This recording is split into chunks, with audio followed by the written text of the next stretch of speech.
Самал Мұратқызы.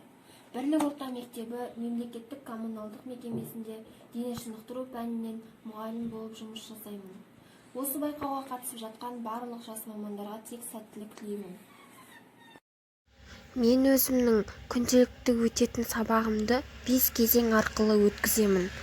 Ол біріншіден оқушының қызығушылығын оятамын. Екіншіден оқушылардың дене шынықтырумен үнемі шұғылдануға ынта-ықыласын дарытамын. Үшінші, негізгі күшті төзімділікті үйрету, шапшаңдыққа дамыту. Төртінші, түрлі қызықты спорттық ойындарды ойнату. Бесінші, кері байланыс, яғни ол оқушыларды бағалау. Оқушының нені білгендігі, нені үйренгендігі жайлы оқушыларға баға беремін.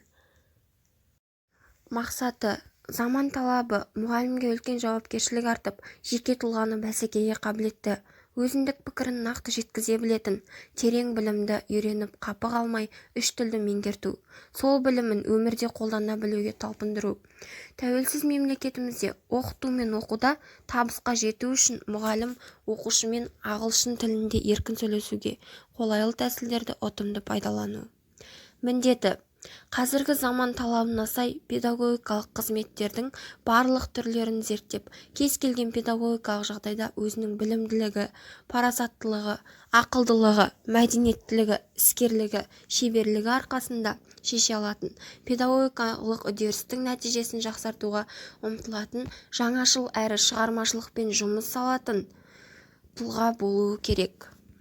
Жаңашыл идея, жылдамдық, төзімділік, икемділік сияқты адам қабілетін дамыту, оқушылардың қозғалтқыш тәжірибесін байыту, дене қозғалысын үйлестіру. Әр оқушыға жол сілтеп, оның бойына жақсы қасиеттер сіңіретін бірден-бір жан болса, ол ұстаз.